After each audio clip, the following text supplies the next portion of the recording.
नमस्कार दोस्तों, स्वागत है आपका हमारे YouTube चैनल फैक्ट मास्टर पर। दोस्तों, आज के इस वीडियो में सामान्य विज्ञान के जो महत्वपूर्ण प्रश्न हैं उनके विषय में डिस्कस करेंगे। तो दोस्तों, चैनल पे यदि पहली बार आए हैं तो चैनल को सब्सक्राइब कर लीजिए, क्योंकि यहाँ से आपको बहुत ही महत्वपूर्ण प्रश्न मिलने वाले हैं। और साथ ही साथ दोस्तों, यदि आप इस सेट की जो है PDF लेना चाहते हैं तो आप हमारे डिस्क्रिप्शन बॉक्स में जाइए। यहाँ ऐसा एक दाहिने साइड में चिन्ह बना होता है, उस पर क्लिक कीजिए और वहाँ से जा कर के आप टेलीग्राम का जो लिंक दिया रहेगा उससे जा कर के टेलीग्राम ग्रुप ज्वाइन कर सकते हैं। यदि आपके स्मार्टफोन में टेलीग्राम नहीं है तो उसको प्ले स्टोर से डाउनलोड कर सकते हैं, जिससे आपको वहाँ से आपको PDF आसानी से मिल जाएगी। दोस्तों, यदि आप ऐसा नहीं कर पा रहे हैं तो आप इसको नोट डाउन भी कर सकते हैं और नोट्स बना सकते हैं। दोस्तों, ये बहुत ही महत्वपूर्ण प्रश्न है वनडे एग्ज़ाम्स के लिए, चाहे वो मंडी परिषद हो, चाहे लेखपाल का एग्ज़ाम हो, और भी जिसमें जो है सामान्य विज्ञान पूछी जाती है उसके लिए भी बहुत ही महत्वपूर्ण है, चाहे लोअर PCS हो। तो दोस्तों, चलिए शुरू करते हैं। तो दोस्तों, इसमें वही प्रश्न हमने सेट किए हैं जो अक्सर परीक्षाओं में पूछे जाते हैं या फिर रिपीट होते हैं। तो सबसे पहला प्रश्न आपकी स्क्रीन पे है, मायोग्लोबिन होता है। मायोग्लोबिन होता है तो मायोग्लोबिन एक प्रकार का आयरन होता है, याद रखिएगा। और एक बात और आप लोगों को बता दूं कि यदि किसी भी प्रश्न में आपको मिसप्रिंट या त्रुटि महसूस हो तो उसको जो है कमेंट बॉक्स में मुझे बताइएगा, मैं उसको सही कर दूंगा अगले सेट में। तो दोस्तों, प्रश्न संख्या 2 पे चलते हैं। DNA का द्विगुणित मॉडल प्रस्तुत किया था। ये प्रश्न कई बार रिपीट हुआ है और अक्सर ये रिपीट होता मोस्ट इम्पॉर्टेंट प्रश्नों में से एक है। DNA का द्विगुणित मॉडल जो प्रस्तुत किया था वो किया था वाटसन और क्रिक ने, याद रखिएगा, वाटसन और क्रिक ने। फिर दोस्तों, अगला प्रश्न है, ये भी काफी पूछा जा रहा है कि भारत में मिशन इंद्रधनुष अभियान संबंधित है। भारत में मिशन इंद्रधनुष अभियान संबंधित है। तो दोस्तों, मिशन इंद्रधनुष अभियान जो चलाया गया है वो बच्चों के टीकाकरण से संबंधित है, याद रखिएगा, बच्चों के टीकाकरण से। फिर दोस्तों, प्रश्न संख्या 4, वह वनस्पति तेल जो हृदय रोगियों के लिए सर्वाधिक उपयुक्त होता है। वह वनस्पति तेल जो हृदय रोगियों के लिए सर्वाधिक उपयुक्त होता है वह है सूरजमुखी का तेल, याद रखिएगा। यह भी प्रश्न कई बार रिपीट हुआ है। फिर दोस्तों, अगला है प्रश्न संख्या 5।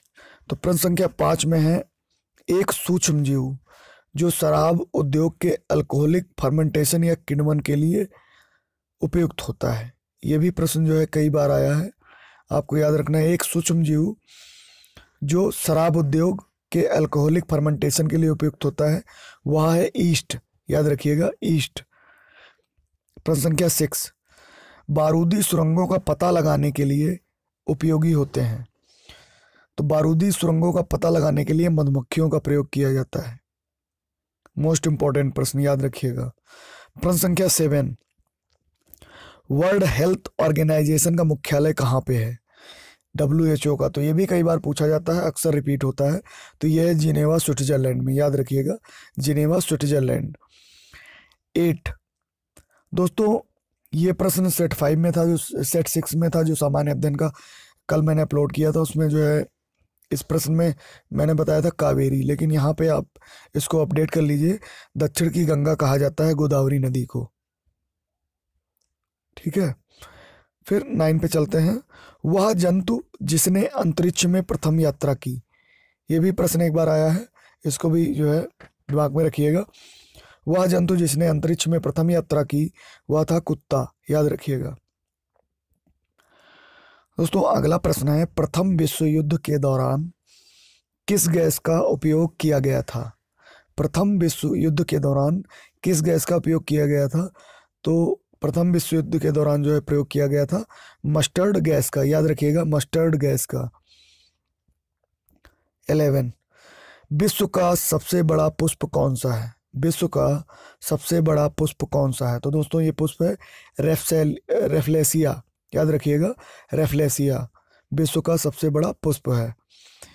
फिर दोस्तों, अगला जो प्रश्न है मोस्ट इंपॉर्टेंट प्रश्न है और अक्सर ये परीक्षाओं में रिपीट भी होता है। तो याद रखना है आपको, पेशी की थकान के लिए उत्तरदायी है। पेशी की थकान के लिए उत्तरदायी है लैक्टिक अम्ल, याद रखिएगा लैक्टिक अम्ल। 13, टमाटर के लाल रंग, टमाटर जो है, टमाटर या आप कह सकते हैं कि टमाटर में लाल रंग किसके कारण पाया जाता है, या टमाटर के लाल रंग के लिए उत्तरदायी कौन सा है? तो ये होता है लाइकोपीन। टमाटर में लाइकोपीन पाया जाता है। रिपीटेड क्वेश्चन है और कई बार पूछा जाता है, तो इसको याद जरूर रखिएगा। टमाटर के लाल रंग के लिए उत्तरदायी है लाइकोपीन। मलेरिया से प्रभावित होने वाला अंग कौन सा है? मलेरिया से प्रभावित होने वाला अंग कौन सा है? तो ये अंग होता है तिल्ली, जिसे प्लीहा भी बोलते हैं, प्लीहा या तिल्ली कह सकते हैं। फिर अगला है 15, ये भी मोस्ट इंपॉर्टेंट प्रश्न है। वह वैज्ञानिक जिसने यह खोज की थी कि मलेरिया प्लाज्मोडियम नामक परजीवी से होता है, तो ये खोज की थी सर डोनाल्ड रॉस ने, याद रखिएगा। वह वैज्ञानिक जिसने यह खोज की थी कि मलेरिया प्लाज्मोडियम नामक परजीवी से होता है, वह थे सर डोनाल्ड रॉस। 16 पे चलते हैं। मानव शरीर में इंसुलिन कहाँ उत्पन्न होता है? दोस्तों ये मोस्ट इंपॉर्टेंट प्रश्न है और अक्सर ये रिपीट होता है, तो आपको याद रखना अग्नाशय में। मानव शरीर में इंसुलिन उत्पन्न होता है अग्नाशय में। फिर दोस्तों अगला प्रश्न है 17, यकृत एवं मांसपेशियों में ऊर्जा जमा होती है, किस रूप में जमा होती है ये आपको बताना है। तो यकृत और मांसपेशियों में जो ऊर्जा जमा होती है वो होती है ग्लाइकोजन के रूप में, याद रखिएगा ग्लाइकोजन के रूप में। 18 पे चलते हैं। आयोडीन युक्त हार्मोन होता है, आयोडीन युक्त हार्मोन होता है, मोस्ट इंपॉर्टेंट प्रश्न है, अक्सर पूछा जाता है। तो आयोडीन युक्त हार्मोन होता है थायरॉक्सिन, याद रखिएगा थायरॉक्सिन। 19, अलसी में प्रचुर मात्रा में पाया जाता है। अलसी एक तेली पौधा होता है, जैसे आपके तिल होते हैं उस टाइप का होता है, भूरे कलर में। तो अलसी में प्रचुर मात्रा में पाया जाता है omega 3 fatty acid. Most important प्रश्न है, इसको याद जरूर रखिएगा। और यदि आप टेलीग्राम ग्रुप से नहीं जुड़ पाते हैं तो उनको लिखते हुए चलिएगा, आपके नोट्स तैयार हो जाएंगे। अलसी में प्रचुर मात्रा में पाया जाता है ओमेगा 3 फैटी एसिड। फिर दोस्तों अगला है लड़ो और उड़ो हार्मोन कहलाता है। लड़ो और उड़ो हार्मोन कौन सा होता है, ये भी कई बार पूछा गया है, तो आपको याद रखना है एड्रेनेलिन, याद रखिएगा एड्रेनेलिन। 21, फिर जो 21 है, रुधिर स्कंदन में प्रभावी विटामिन कौन सा है, या रुधिर के थक्का बनने में सहायता कौन सा विटामिन करता है? तो ये विटामिन के है। तो आपको याद रखना है रुधिर के स्कंदन में प्रभावी विटामिन है विटामिन के।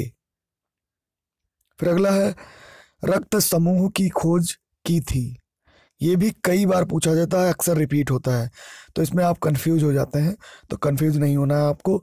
रक्त समूह की जो खोज की थी वो की थी कार्ल लैंडस्टीनर ने, याद रखिएगा रक्त समूह की खोज की थी कार्ल लैंडस्टीनर ने। फिर दोस्तों अगला है मानव शरीर में पाचन का अधिकांश भाग संपन्न होता है। मानव शरीर में पाचन का अधिकांश भाग संपन्न होता है छोटी आंत में, याद रखिएगा मानव शरीर में पाचन का अधिकांश भाग संपन्न होता है छोटी आंत में। 24, मनुष्य के शरीर में खून शुद्धिकरण की प्रक्रिया को क्या कहते हैं? ये भी अक्सर पूछा जाता है, रिपीटेड प्रश्न है, कई बार रिपीट होता है, तो ये भी आपको याद रखना है कि मनुष्य के शरीर में खून की शुद्धिकरण की प्रक्रिया को कहते हैं डायलिसिस, याद रखिएगा। फिर अगला है 25, शरीर में हीमोग्लोबिन का क्या कार्य है? मोस्ट इंपॉर्टेंट प्रश्न। तो शरीर में हीमोग्लोबिन का जो कार्य है वह है ऑक्सीजन का परिवहन, मतलब ऑक्सीजन को शरीर के विभिन्न भागों तक हीमोग्लोबिन के माध्यम से पहुंचाया जाता है। 26, हमारे शरीर में आनुवांशिकता की इकाई को क्या कहते हैं? हमारे शरीर में आनुवांशिकता की इकाई को क्या कहते हैं? तो इसे कहा जाता है जीन। मोस्ट इंपॉर्टेंट प्रश्न, जीन। 27, दिया सलाई के निर्माण में उपयोग किया जाता है। दिया सलाई के निर्माण में किसका उपयोग किया जाता है? तो ये किया जाता है लाल फास्फोरस का उपयोग। दिया सलाई के निर्माण में लाल फास्फोरस का प्रयोग किया जाता है। 28, 28 है प्राकृतिक रबर बहुलक है। प्राकृतिक रबर किसका बहुलक है? तो ये है आइसोप्रीन का। आइसोप्रीन का याद रखिएगा, प्राकृतिक रबर का बहुलक है आइसोप्रीन। फिर अगला है अंगूर में प्रचुर मात्रा में पाया जाने वाला ऑर्गेनिक अम्ल कौन सा है? मोस्ट इंपॉर्टेंट प्रश्न है। अंगूर में प्रचुर मात्रा में पाया जाने वाला ऑर्गेनिक जो अम्ल है वो है टार्टेरिक अम्ल। याद रखिएगा, टार्टेरिक अम्ल। फिर दोस्तों 30 फिनॉल का प्रयोग किया जाता है। फिनॉल का यहाँ पे ऐसे है, फिनॉल का प्रयोग किया जाता है बेकेलाइट के निर्माण में। याद रखिएगा, बेकेलाइट के निर्माण में फिनॉल का प्रयोग किया जाता है बेकेलाइट के निर्माण में। फिर दोस्तों अगला जो है ये मोस्ट इंपॉर्टेंट है, बुलेट प्रूफ जैकेट के निर्माण में प्रयुक्त बहुलक पदार्थ है। बुलेट प्रूफ जैकेट के निर्माण में प्रयुक्त बहुलक पदार्थ है केवलर। याद रखिएगा, केवलर। फिर 32 वनस्पति तेल से वनस्पति घी बनाने में प्रयुक्त गैस होती है। वनस्पति तेल से वनस्पति घी बनाने में किस गैस का प्रयोग किया जाता है? तो ये है हाइड्रोजन गैस। याद रखिएगा, हाइड्रोजन गैस का प्रयोग किया जाता है वनस्पति तेल से वनस्पति घी बनाने में।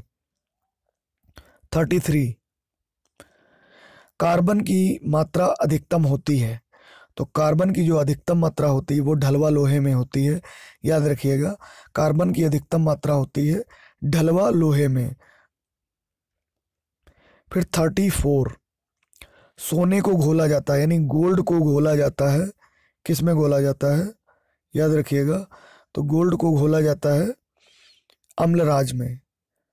गोल्ड को घोला जा सकता है या सोने को घोला जा सकता है अम्लराज में। 35 दोस्तों ये लास्ट प्रश्न है 35। यदि आपको वीडियो अच्छा लगा तो इस वीडियो को ग्रुपों में शेयर कीजिए और फेसबुक में शेयर कीजिए। यदि रिस्पांस अच्छा रहा तो सामान्य विज्ञान के सभी प्रश्न जितने भी आज तक पूछे गए हैं या आने की संभावना है, सभी प्रश्न मैं आपको करवा दूंगा।